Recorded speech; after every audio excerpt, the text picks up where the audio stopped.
Minha sogra me trancou no banheiro durante o meu trabalho de parto para que eu não roubasse a atenção do casamento da minha cunhada, mas agora quem vai ficar trancada é ela. Meu marido, Richard, de 30 anos, que chamarei pelo seu apelido de Rick, e eu de 29 anos, fomos abençoados com uma filha há 2 semanas. É nosso primeiro filho e estamos muito emocionados. Temos estado ocupados enquanto nos adaptamos a ser pais. É uma mudança desafiadora para ambos, mas estamos fazendo o nosso melhor. Não temos muita ajuda, em grande parte devido a um incidente que ocorreu no dia em que nossa filha Maya nasceu. Foi uma das experiências mais traumáticas da minha vida e acho que nunca poderei esquecê-la. Nem mesmo a alegria da chegada de Maya foi suficiente para dissipar o medo paralisante que senti naquele dia. Sinceramente, acredito que se não fosse pela ajuda oportuna do meu marido, eu não teria conseguido superar isso. Apesar do evento horrível, sinto que, como envolveu a família, devemos ser um pouco mais indulgentes com eles. Afinal, Maya é a primeira neta da família. No entanto, não tenho certeza. Meu julgamento está nublado pelos hormônios e pelas demandas de cuidar de um recém-nascido. Por isso estou aqui no Reddit buscando conselhos. Essa história pode ser longa e envolve vários membros da família, então peço paciência. Rick tem 2 irmãs mais novas, Anne de 28 anos e Emma de 24. Tenho um bom relacionamento com ambas e não há animosidade entre nós. Não somos extremamente próximas, já que todas estamos ocupadas com nossas carreiras e não nos vemos com frequência. Emma nem mora na mesma cidade que nós, mas tentamos manter contato ocasionalmente por mensagens ou ligações. Outra pessoa-chave na família de Rick nesta história é minha sogra, Raquel, de 53 anos. Embora eu me dê relativamente bem com Ana e Emma, meu relacionamento com Raquel é outra história. Não concordamos em muitas coisas e sinceramente acredito que ela tem problemas, não apenas comigo, mas com todos ao seu redor. Ela é uma maníaca por controle. Quer que todos cedam seus desejos à risca e se as coisas não saem como ela planeja, ela enlouquece. Rick e suas irmãs respeitam seus desejos até certo ponto, principalmente porque ela os criou sozinha depois que o pai os abandonou. Então eles tentam facilitar as coisas para ela e para eles mesmos. Quando alguém se atreve a querer algo diferente do que ela quer, sua reação pode variar de desaprovação e tristeza a crises com lágrimas e birras. É difícil de lidar, então tento me manter afastada tanto quanto possível. Rick entende isso, ele sabe que sua mãe pode ser difícil, então ele me permite manter distância e lidar com ela à minha maneira. Também entendo sua perspectiva sobre ela, apesar de sua natureza controladora. Então deixamos as coisas assim. Ela não gosta particularmente de mim e eu não interfiro na vida dela, o que é o melhor para todos os envolvidos. No entanto, as coisas se intensificaram dramaticamente há alguns dias, tudo por causa de suas ações, e agora não acredito que ninguém possa perdoá-la. No dia em que Maya nasceu, Anne estava se casando, foi uma cerimônia linda e seu marido Jonah é amigo de Rick. Ele a pediu em casamento há cerca de 1 ano e Ana me pediu para ser uma de suas damas de honra, o que eu aceitei inicialmente. No entanto, quando Rick e eu descobrimos que eu estava grávida, tive que pedir a Ana que me substituísse como dama de honra, pois sabia que não poderia cumprir o papel. Isso foi cerca de 6 meses após o pedido de Jonah, ou seja, 6 meses antes do casamento, quando eu já estava com 3 meses de gravidez. Antecipei alguma reação negativa por me retirar no meio do caminho, mas sabia que tinha que priorizar minha saúde. Eu estava incrivelmente nervosa e ansiosa antes de contar a ela, temendo que nosso relacionamento pudesse ser afetado. Mas para meu alívio e surpresa, Ana ficou muito feliz quando eu contei que estava grávida. Por um momento ela se esqueceu do casamento e ao ouvir que eu não poderia cumprir com meus deveres de dama de honra, sua resposta imediata foi: obviamente eu cuidarei de você. Ela até considerou remarcar o casamento para que eu não perdesse, embora isso não tenha acontecido e não teria sido justo para ela de qualquer maneira. Emma assumiu o papel de dama de honra e as irmãs estavam ocupadas com os preparativos do casamento, então tentei não incomodá-las muito. Embora ambas tenham mantido o contato e me dado o maior apoio possível durante minha difícil gravidez. Me sinto um pouco culpada por não ter estado lá para Ana no dia mais importante de sua vida, mas ela me apoiou sem reservas. A única pessoa chateada com tudo isso era minha sogra. Acho que ela estava incomodada por eu não poder mais ser dama de honra, o que causou algumas pequenas modificações nos planos do casamento. Entendi a perspectiva dela e não a culpei por isso, mas mesmo depois que Ana aceitou minha situação, a hostilidade de Raquel em relação a mim persistiu. Embora Ana, a noiva, não estivesse chateada, Raquel de alguma forma me transformou na antagonista desde então. Era confuso e no início supus que poderia ser apenas a tensão hormonal da minha parte ou o estresse do casamento que estava criando essa impressão. Então fiz o meu melhor para ignorar e as coisas se mantiveram estáveis em sua maior parte. No entanto, durante o casamento tudo saiu do controle, literal e figurativamente. Há 2 semanas eu já estava muito grávida, meus pés estavam inchados, minha barriga estava enorme e eu sentia que podia desmaiar. No entanto, eu ainda queria ir ao casamento, porque Ana queria que eu estivesse lá. Eu havia perguntado a ela de antemão se ela queria que eu estivesse no casamento, já que não queria tirar o protagonismo dela. Eu disse a ela que a presença de uma mulher grávida poderia desviar o foco e eu não queria isso. Os dias do casamento são para a noiva e o noivo e eu odiaria ser quem desviaria a atenção. Quando mencionei isso para Ana, ela realmente se ofendeu e se sentiu ferida. Ela disse que não podia acreditar que eu estava enchendo minha cabeça com bobagens e que não iria ao casamento dela. Ana insistiu que não se importava com a atenção nem com o protagonismo. Tudo que ela queria era que sua família estivesse lá para vê-la se casar. Ela deixou claro que eu tinha que ir e me garantiu que não haveria drama. Eu sabia que ela estava falando sério. Ana não é de rodeios. Se ela não quisesse que eu estivesse lá, ela teria me dito diretamente. Como ela realmente queria que eu fosse sentir que era meu dever estar presente para ela apesar do meu desconforto, eu sabia que devia estar lá no dia especial dela. Não vou mentir, ouvi murmúrios de algumas pessoas, mas fiz o meu melhor para ignorá-los. Ana estava feliz por eu estar lá e naquele momento, isso era tudo que importava. Raquel não interagiu muito comigo, apenas me lançou olhares de desaprovação durante toda a cerimônia. Eu estava muito desconfortável para me preocupar com sua atitude passiva-agressiva, então deixei passar. Ela podia me olhar com ódio quanto quisesse, eu não ia reagir. Então ocorreu o incidente principal, comecei a me sentir mal pouco antes de a cerimônia começar. Naquele momento eu já tinha cumprimentado Ana. Levantei-me e fui para o andar de cima pensando que um pouco de movimento poderia me fazer sentir melhor e planejava voltar quando conseguisse. O que eu não sabia era que Raquel havia me seguido.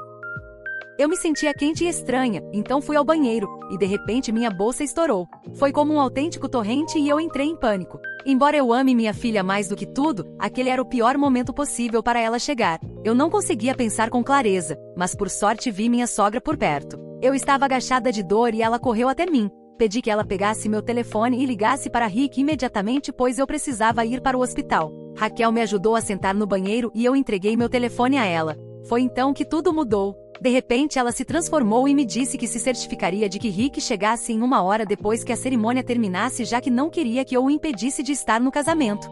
Perguntei se ela estava louca, explicando que não havia como eu esperar 1 hora naquele estado. Tentei pegar meu telefone de volta, mas ela me trancou no banheiro e foi embora com ele. É aquele tipo de banheiro que tem uma porta com chave e ela tinha uma, não dos típicos banheiros públicos que só podem ser trancados por dentro. Lá estava eu muito grávida em trabalho de parto, presa em um banheiro sem telefone e sem meu marido. Não sei como não tive um ataque de pânico total. Se tivesse tido, não consigo imaginar o que poderia ter acontecido. Finalmente me levantei, me aproximei da porta e comecei a bater gritando o mais alto que podia. Como os banheiros ficavam no primeiro andar e todos já estavam sentados para o casamento, ninguém me ouviu. Gritei até ficar sem voz, mas ainda assim ninguém veio. Naquele momento realmente senti que ia falecer e que meu bebê iria comigo. Eu estava exausta, encharcada, suando profundamente e minha voz tinha sumido. Essa é a última coisa que me lembro antes de desmaiar de exaustão. Não me lembro como cheguei ao hospital nem nada do que aconteceu depois, só sei que acordei algumas horas depois com Rick ao meu lado chorando. Levei um momento para perceber onde estava e processar tudo. Quando vi Rick chorando, presumi o pior: as lembranças de Raquel me trancando. Senti um nó no estômago sem saber o que tinha acontecido. Então vi uma enfermeira entrar com uma menina no colo e finalmente senti uma onda de alívio. Honestamente, queria dar um tapa em Rick por me assustar, mas ele não estava fazendo isso intencionalmente. Só estava aliviado por eu estar bem, já que ele havia me encontrado inconsciente no banheiro. Segurar minha filha pela primeira vez foi a sensação mais profunda que já experimentei, algo que acho que nada jamais poderá superar. Naquele momento Rick não me deu detalhes sobre o ocorrido e sou grata por isso. Eu não tinha energia para lidar com aquilo. Pude ouvir vagamente alguma comoção do lado de fora do quarto e perguntei a Rick o que estava acontecendo. Ele explicou que sua mãe estava lá fora e queria ver sua neta. Contei tudo a ele. Como ela tinha me trancado no banheiro, se recusado a ligar para ele e colocado nossa filha em perigo sem motivo. Disse a ele que não permitiria que ela se aproximasse de nossa filha nunca, para mim ela estava morta. Rick disse que já sabia de tudo. Quando ele me encontrou naquele estado, Raquel havia desabado e confessado tudo. Mas eu disse a ele que sua confissão não significava que eu pudesse perdoá-la. Ele riu e disse que para ele sua mãe estava morta desde aquele momento. Ele estava decidido a apresentar queixa por colocar minha vida em perigo. Queria seguir o caminho legal para garantir que ela pagasse por suas ações. Quando Rick disse que apresentaria queixa, senti como se tirassem um peso imenso de cima de mim. Sei que ele ama sua mãe. Ele e suas irmãs sempre a respeitaram por tê-los criado sozinha. Talvez eu não esperasse que ele se colocasse tão firmemente do meu lado, mas não estou reclamando, na verdade isso me fez amá-lo ainda mais, se isso é possível. Perguntei a Rick como tinha sido o casamento e ele me disse que tudo tinha corrido bem. Emma e Anne estavam esperando sua ligação para vir nos visitar. Perguntei se Anne estava brava e ele riu dizendo que eu não deveria me preocupar. Anne estava radiante de orgulho e alegria, afirmando que sua família estava completa no casamento e que o nascimento de Maya era o melhor presente que ela poderia ter recebido. Me enchi de lágrimas quando ele me contou isso e pedi que ele ligasse para elas imediatamente. Em questão de minutos, Anne, Emma e Jonah estavam no hospital. O melhor, Anne e Jonah ainda estavam com as roupas do casamento e Anne anunciou que não perderia a oportunidade de tirar uma foto de casamento com sua sobrinha. Comecei a chorar, foi um momento tão emocionante. Depois da foto me desculpei com Anne por arruinar seu dia, mas ela me abraçou e me disse que eu estava errada, que eu tinha tornado o dia dela melhor. Então contei a Anne sobre o comportamento de Raquel desde que anunciamos a gravidez. Anne respondeu que meu único erro foi não ter contado a eles antes, que eles poderiam ter impedido o drama. Expliquei que não queria causar problemas, mas Emma interveio dizendo que qualquer problema vale a pena contanto que eu estivesse segura. Escrevendo isso, meus olhos se enchem de lágrimas porque naquele momento percebi que eles me amavam como uma da família de verdade. Eu não era apenas a esposa de Rick para elas, eu era parte da família. Anne é uma das melhores pessoas que conheço, segura, gentil e tão generosa. Não me surpreende que ela esteja onde está hoje. Ainda não entendo como Raquel acabou sendo tão diferente de seus filhos, é como se eles tivessem visto seu comportamento e decidido que esse não era o caminho que queriam seguir. É estranho, mas não me importo. Foi um momento lindo. Raquel continuava do lado de fora do quarto do hospital. Ao que parece, Anne tinha dito a ela que se certificaria de que Rick e eu a apresentaríamos à mãe, mas eu não queria que ela se aproximasse de nós. Anne me apoiou insistindo que precisávamos nos proteger dela. Ela se desculpou sentindo-se culpada porque talvez não tivesse sido claro o suficiente com sua mãe sobre não ter nenhum problema com a minha gravidez. Anne disse que se tivesse sido, talvez o incidente pudesse ter sido evitado. Ela também informou que Raquel nunca teria permissão para estar na vida de Maya, que ela não era mais sua avó em nenhum sentido significativo depois do que tinha feito. Explicou que colocar em risco minha vida e a de Maya para controlar o casamento era inaceitável. Além disso, disse que o apoio financeiro que Raquel recebia dela e de Emma seria reduzido significativamente a zero. Raquel chorou dizendo que havia trabalhado a vida toda por eles e que não merecia isso. Rick respondeu que embora agradecesse tudo que ela tinha feito, isso não lhe dava o direito de controlar suas vidas. Admitiu que tinha passado anos buscando desculpas para o comportamento dela, mas que este incidente tinha cruzado uma linha. Raquel tentou justificar suas ações afirmando que, como mãe, acreditava que Anne não queria que eu estivesse lá para roubar seu protagonismo. Anne ouviu isso e respondeu que era um absurdo. Então seguimos em frente com o caso. Rick está cuidando de tudo já que preciso me concentrar em cuidar da nossa recém-nascida e me manter longe desse drama constante. Nenhuma das irmãs está disposta a falar com ela. Anne a cortou completamente e Emma só se comunica com ela quando é absolutamente necessário. Rick e eu obviamente mantemos contato zero. Não acho que Raquel tenha antecipado esse nível de repercussão e talvez ela realmente pensasse que estava protegendo Anne de alguma forma distorcida. Não a estou defendendo nem um pouco, mas tento entender como essa mulher pensa. É a única explicação que encontro. Ainda assim, continua sendo inexplicável. De qualquer forma, ela mereceu tudo isso e é hora de ela receber o prêmio por ter sido uma mãe e sogra horrível para todos. Atualização. Qualquer reconciliação está fora de questão para sempre, embora já fosse praticamente impossível antes. Sei que não tenho atualizado há muito tempo, mas bem, sou uma mãe de primeira viagem. Então, entre me manter viva e manter meu bebê vivo, tenho estado ocupada. A boa notícia é que Maya completa 8 semanas em alguns dias e estamos todos muito animados. Anne e Jonah têm sido muito gentis ajudando muito Rick e eu. Emma teve que voltar ao trabalho, mas liga quase todos os dias. Maya é literalmente a luz dos olhos de todos. Eles a adoram e o grupo de bate-papo está cheio de fotos dela. Não tivemos nenhum contato com minha sogra, especialmente porque apresentei queixa contra ela e nos recomendaram manter contato zero para não agravar ainda mais a situação. Mas essa mulher está genuinamente desequilibrada e na semana passada mostrou a todos sua verdadeira cara. Na semana passada Rick e eu acordamos por volta da 1 da manhã com fortes batidas na porta. Pensei que fosse um assalto e corri para me esconder com Maya enquanto Rick ia abrir a porta. Podia ouvir gritos, mas não me atrevi a sair porque não queria que Maya acordasse. Acontece que era minha sogra e Rick disse que ela estava agindo como uma pessoa fora de si. Ela continuava gritando que queria ver Maya e que não podíamos mantê-la afastada. Rick disse que teve que ameaçá-la de chamar a polícia antes que ela recuasse já que ela estava tentando forçar a entrada. Imediatamente alertamos Anne e Emma porque se algo acontecesse a ela, todos deveriam saber. Estávamos preocupados, mas honestamente foi em vão. No dia seguinte ela nos enviou uma mensagem inquietante. Começou dizendo que estávamos sendo cruéis e horríveis com ela por não permitir que ela visse Maia e que a estávamos punindo pelo crime de ser mãe. Houve mais bobagens melodramáticas e aos poucos suas mensagens se tornaram mais desequilibradas. Ela disse que tinha o fardo de ter criado 3 filhos e sempre teve que equilibrar as prioridades de cada um, que foi o que ela sentiu que teve que fazer no dia do nascimento de Maia. Ela não queria que Maia roubasse o dia de Anne. Ela convenientemente esqueceu que Maia literalmente ainda não tinha nascido e que a própria Anne tinha dito várias vezes que não tinha problema com a gravidez e o casamento, acontecendo ao mesmo tempo. Até aqui ela ainda não parecia totalmente louca. O que me deixou perplexa foi o que ela disse depois.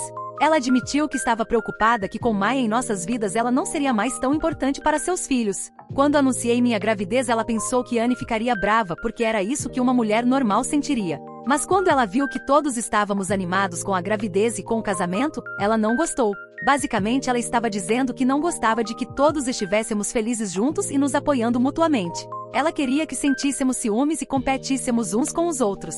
Ela até disse que ao perceber que a data do parto seria próxima ao casamento, esperava que Anne ficasse brava conosco e que talvez Maia não monopolizasse a atenção de todos.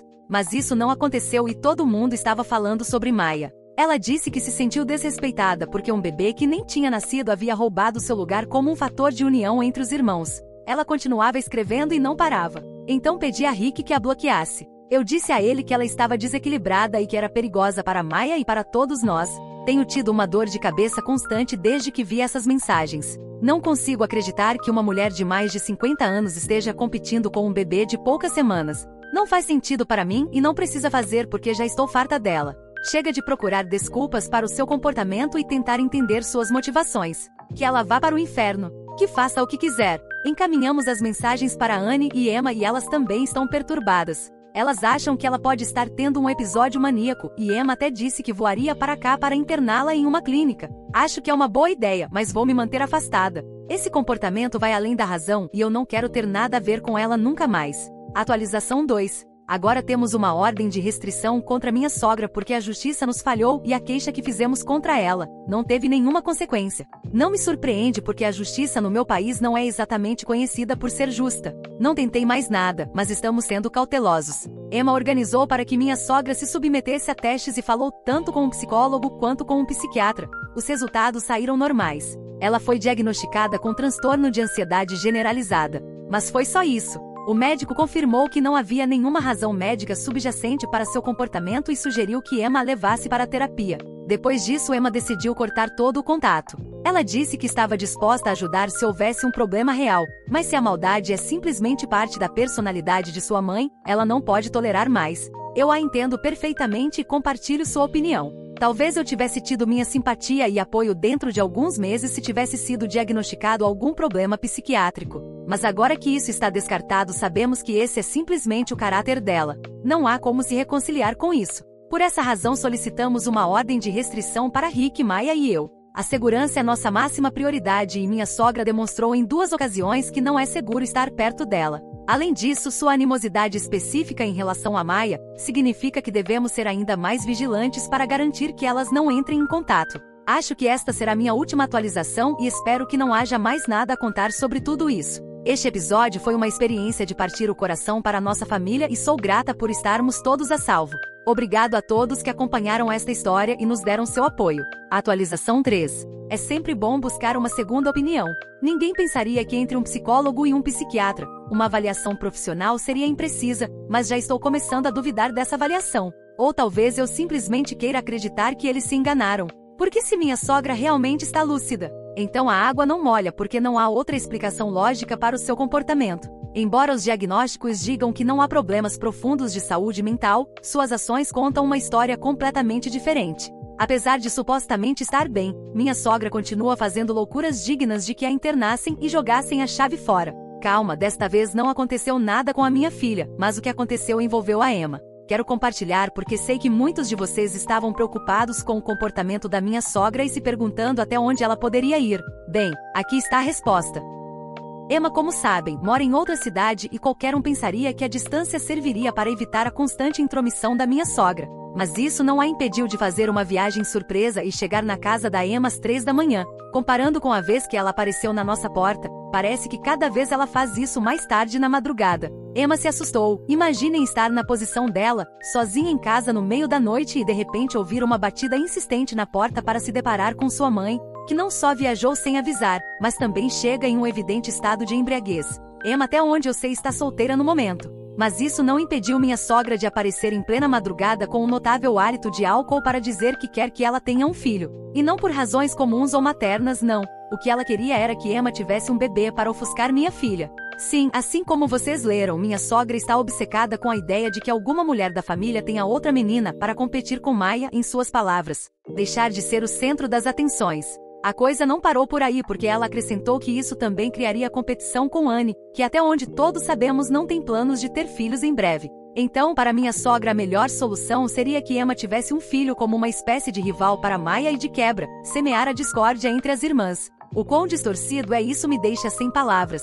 Seu objetivo não é outro senão criar inimizade e rivalidade entre todos nós com a ideia absurda de que isso a transformaria no fator de união da família. Acho que ela não recebeu o memorando de que uma família não precisa de uma causa externa para estar unida, só precisa de laços saudáveis e fortes. Algo que aparentemente ela não entende ou simplesmente não lhe interessa. Emma, apesar de tudo, foi incrivelmente generosa. Ela permitiu que sua mãe dormisse lá, principalmente porque não ia deixar que ela voltasse para sua cidade naquele estado. Além disso, ela decidiu procurar uma consulta com um profissional em sua cidade que é maior e possivelmente encontrar alguém com uma abordagem diferente que possa ajudar a entender o que realmente está acontecendo com ela. A ideia da Emma é que em um lugar com mais especialistas talvez ela possa obter um diagnóstico mais preciso ou pelo menos uma ideia do que está provocando esse comportamento tão irracional e prejudicial. A família se uniu mais do que nunca, o que é irônico, em sua rejeição a essas atitudes e na decisão de manter limites firmes. Quando souber algo mais da minha sogra, avisarei vocês. Atualização 4. Bem, agora temos um diagnóstico claro. Minha sogra tem transtorno de personalidade borderline. Isso traz alguma clareza, mas também sabemos o quão difícil será tudo isso. A notícia explica muitos de seus comportamentos caóticos e extremos. Raquel ficará temporariamente com Emma para receber tratamento e é possível até que seja hospitalizada por um tempo para que os especialistas possam observar sua evolução e ajustar o enfoque terapêutico conforme necessário. Eles estão falando de uma combinação de medicação e terapia, o que poderia ajudar a estabilizar suas emoções e, com sorte, ensiná-la formas mais saudáveis de se relacionar. Não posso dizer que minha sogra esteja particularmente contente com isso. Mas se ela realmente deseja se curar e melhorar seus relacionamentos familiares, este parece ser seu único caminho. Emma assumiu o papel de apoio, algo admirável considerando tudo o que aconteceu, enquanto Anne se distanciou um pouco. Não falei com Emma e Anne especificamente sobre como elas planejam gerenciar o relacionamento com Raquel se ela melhorar, mas entendo que o apoio delas é mais um ato de responsabilidade do que de aceitação imediata. Por nossa parte, embora qualquer melhora futura em sua saúde seja positiva, os danos e riscos que ela causou são difíceis de esquecer. As ameaças a Maia e seu comportamento perigoso, como dirigir embriagada, são razões suficientes para mantê-la fora de nossas vidas. Não é apenas uma questão de perdão ou reconciliação, é uma questão de segurança para minha filha e para nossa família em geral. Quanto a Rick e eu, estamos convencidos de que por mais que seu tratamento avance, manter distância é o melhor. Dessa vez é isso. Muito obrigada por chegarem até aqui. Prometo atualizar se algo realmente relevante acontecer.